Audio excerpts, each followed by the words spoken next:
Okay, good morning, everyone. Thanks for joining us for our live chat about the latest snow and wintry mix to be hitting the Lancaster County area. It's Ryan Mellon here, joining me, Millersville University meteorologist Eric Horst. Eric, thanks for joining us today. Oh, happy to be here. All right, so still very busy winter for Yeah. you, and looks like there's already some schools dismissing early for today with the impending wintry mix heading our way. Right. And it looks like it might be a bit of a messy evening commute. So what are we looking at coming in here this afternoon?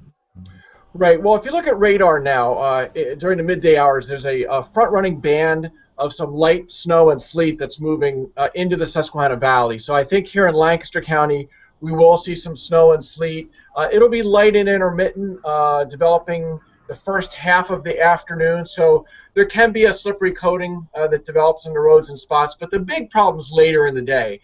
This storm is really not going to ramp up with steadier sustained precipitation until about 4 or 5 p.m. That's as the sun is setting, and as you lose that daylight here, the cold ground's going to really be able to do its thing in terms of freezing what I believe will be liquid rain falling at that time. So any sleet or snow will be very short-lived, just an hour or two this afternoon, and then after that it's mainly freezing rain falling between 4 or 5 p.m. and midnight. Okay, so now right call for these schools to maybe be dismissing early and canceling evening activities. Right, for sure. And it could be icy when people are getting off work and heading home. So obviously want to be using caution on the roads this evening. In terms of the accumulation, you said a liquid rain, but as the temperature changes, is it going to be a thick sheet of ice or about how much in that range? Right. Well, first of all, the snow and sleet this afternoon will just give us a thin coating. Maybe a few spots get close to an inch from that in northern areas. But the ice is the main event this evening, and I could see a quarter of an inch of ice. That's kind of a big question mark. I mean, there is warmer air pressing in from the south. Temperatures are above freezing down in Virginia, and there's a south wind blowing outside right now. So that milder air will be working in as we head through the overnight hours. So down near the Maryland border, I could see temperatures being above freezing by 10 p.m. Whereas as you get farther north, the northern half of the county may not get above freezing until tomorrow morning, at which time the rain is pretty much done. But most of the night could be freezing rain across the central and northern part of the county. So it's really going to depend on where you're at, and a degree or two makes a big difference. But a quarter of an inch of ice is possible, maybe more in a few spots. And though I'm not sure about this, I guess you can't rule out that there could be some trees and power lines that start getting weighted down as we get later tonight. That's kind of a rare thing in March to have that kind of an ice storm, but I can't rule that out. But again, tomorrow temperatures will rise above freezing for a time until tomorrow night when the next storm comes in.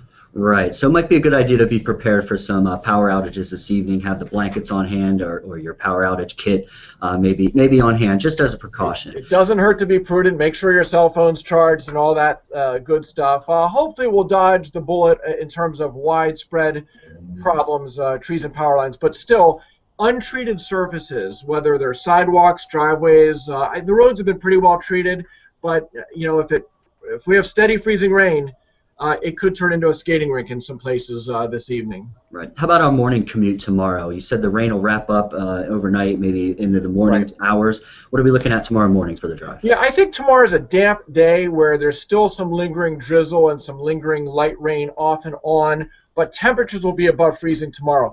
At daybreak, again, northern areas could still be hanging around 32. I would think south of the city probably above freezing by morning. So, perhaps there's some delays in terms of schools and businesses tomorrow, but the bigger problem is this evening for sure, and things will be improving tomorrow with temperatures climbing into the 30s, maybe in southern parts of the county getting briefly near 40, but then the cold air and the precipitation redevelops tomorrow night, and then we have a whole other mess on our hands. Right, and we're looking at a plowable snow as last time I checked, so let's get into that and the timing of that. Right. Yeah. Well, there's some uncertainty with the second round of this long, drawn-out event because the upper-level energy for that Wednesday night, Thursday storm is just coming in to Southern California today. So it's pretty far off, and just how things mesh together in terms of there's going to be Arctic air slicing in from the north as this California storm comes at us in southwesterly flow. That's a complex setup, but right now I think rain redevelops tomorrow afternoon, tomorrow night, with temperatures initially above freezing. But then as we head through the overnight tomorrow night, the cold air undercuts the warm air. So what probably happens is a complete reverse of what we're going to see today. I would expect plain rain to transition over to freezing rain and sleet, maybe around midnight, maybe a little before midnight tomorrow night, and then complete the transition over to snow after midnight, so that when we wake up Thursday morning here in Lancaster, there's steady snow falling, and there may be periods of snow that last into the midday hours. So that is, and of course temperatures will be falling throughout the period, so that by Thursday morning we're back into the 20s. So it's a reverse of what we're going to see today, and the big difference is there's going to be more significant snow with the system coming late Wednesday night into Thursday. Accumulations, I'll tell you, there's a wide range of possibilities because it all has to do with when the deeper cold air gets in here. I think somewhere in the eastern half of Pennsylvania is going to get 10 inches. Now, whether it's Allentown, Reading, Lancaster, York, Philadelphia, Chambersburg, it's really tough to say right now. It does look like a plowable snow. It could be the biggest snow of the season here in Lancaster. But again, if the cold air is a few hours slower getting in here than I'm thinking, well, then we just get a slushy 1 to 3 inches out of it. So, the way most professional meteorologists handle an event like this that's still 2 days away is to issue a probabilistic forecast. We give to decision makers a probability on various snowfall amounts. And kind of what I've been communicating to people today is I think there's a 50% chance of a 3 to 6 inch snow coming Wednesday night into Thursday. There's about a 30% chance of 6 to 10 inches, so a 1 in 3 chance of 6 to 10 inches from this storm, and then about a 20% chance of us getting less than 3 inches. So, weighing it that way, you get a sense that this is a significant system. Right. It sounds like at least 3 inches then at this point anyway. Right. That's right. Okay, so now we have been dealing with a bunch of nuisance storms. We've kind of been dodging the bullet, so to speak, this winter with the big plowable snows. But we'll certainly be keeping our eye on Wednesday night. To recap our immediate future, for today we do have some schools closing early, and the evening commute could be a slippery mess with the system coming in today. You mentioned a little bit of ice accumulation. I think you said a quarter of an inch of ice possible. Which could also lead to maybe some power outages, so trees problems and some power line issues. Right. Just something to use some caution. Obviously, using caution on the road is advisable this evening as well. Yeah. And we'll definitely be keeping an eye on Wednesday night, Eric. And I'm sure we might be chatting with you again. Yeah, and I'll tell you, I do see maybe the light at the end of the tunnel. There are hints of a pattern change starting early next week. So I think we're going to have multiple 50-degree days coming later next week. So that's something to look forward to.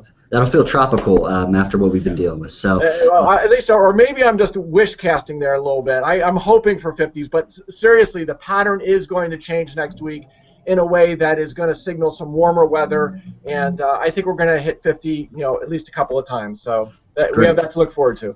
Great. Well, March is here, so we'll be keeping an eye on all these things. And thanks for tuning in to Lancaster Online for our live chat with Millersville University meteorologist Eric Horst. Thanks, Eric. You bet.